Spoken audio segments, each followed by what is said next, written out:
You know, when you picture a major cyber attack on some of the world's biggest banks, what do you see? I bet it's flashing alarms, maybe frantic system shutdowns, or a big dramatic ransom note on a black screen, right? Well, a recent hack just threw that entire playbook out the window. Today, we're going to break down the anatomy of a totally different kind of heist, a silent one. See, it turns out there are really two kinds of hacks. You've got your loud ones, the ransomware attacks that lock up entire hospitals and make front-page news. They're all about causing a scene. But then you have the quiet hacks. These are all about stealth. The goal isn't to break down the door, it's to slip in, grab the crown jewels, and get out before anyone even knows you were there. And that is exactly what we're digging into today. This is the story of one of those quiet hacks. A breach that made absolutely no noise when it happened, but the shock waves are now hitting some of the largest financial institutions on the planet. All right, so let's get into the nitty-gritty. Who was involved? What exactly did they steal? And when did this all go down?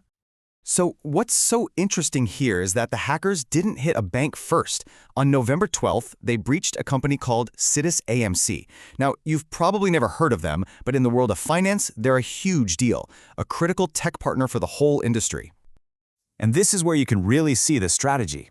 The attackers, who are still just an unknown threat actor, went after the tech vendor, SitusAMC.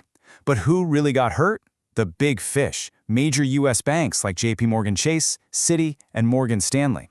This wasn't a frontal assault. It was a clever strategic flanking maneuver. So, what were these hackers looking for? It wasn't a quick payday from a ransom. No, they were after something way more valuable long-term. They took sensitive accounting records, confidential legal agreements, and, this is a big one, data that belonged to the bank's customers. I mean, this stuff is an absolute goldmine for corporate espionage or for planning even bigger attacks down the road. And here is the most important part of this whole story. The attackers didn't use any ransomware. Not one file was locked. They simply copied all the data they wanted and then vanished. That is the calling card of a silent heist. And believe me, it completely changes the game. Which brings us to a really big idea. This whole shift from loud, disruptive attacks to quiet, methodical theft, well, it's a huge deal in the world of cybercrime. Quiet is the new loud. And look, this isn't just my opinion. Experts are seeing this trend everywhere. Steve Cobb, who's the Chief Information Security Officer over at Security Scorecard, puts it perfectly. He says this breach shows how attackers are choosing stealth over spectacle. Why? Because it's often way more effective. There's actually a technical name for this. It's called data exfiltration, and the idea is super simple. Get in, copy everything valuable, and get out without tripping any alarms. The goal is to be a ghost in the machine, not a bull in a china shop. And that's exactly what makes this so much more dangerous. Think about it. With ransomware, the alarm bells are going off almost instantly. You know you've been hit. But with data exfiltration, the hackers could be gone for weeks, maybe even months, before anyone has a clue that their most sensitive data has been stolen. By that point, the damage is already done.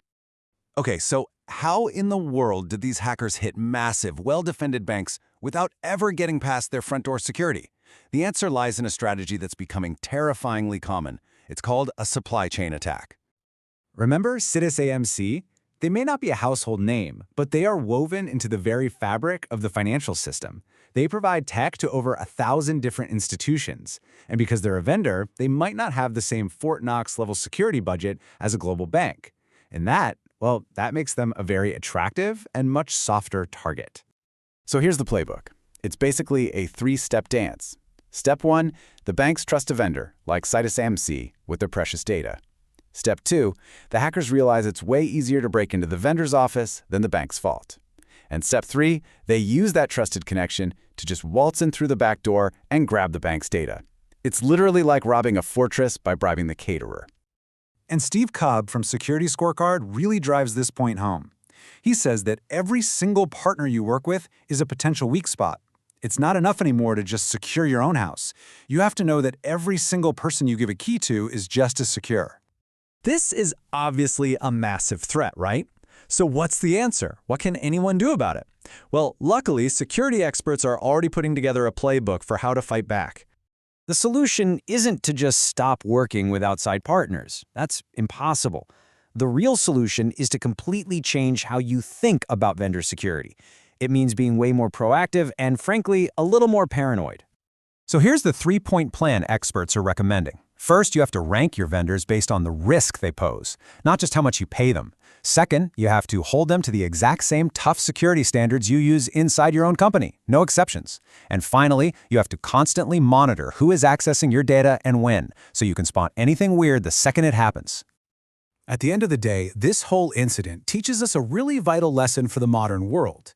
Your security isn't just about the strength of your own walls anymore. It's only as strong as the weakest link in your entire chain of trust, and often, that's a link you don't even know is there. And all of this leads to a pretty sobering question we should all be asking ourselves. Think about your bank, your doctor, your job. Do you have any idea how many different companies have their hands on your personal information? And the most important question of all is, who is truly guarding it?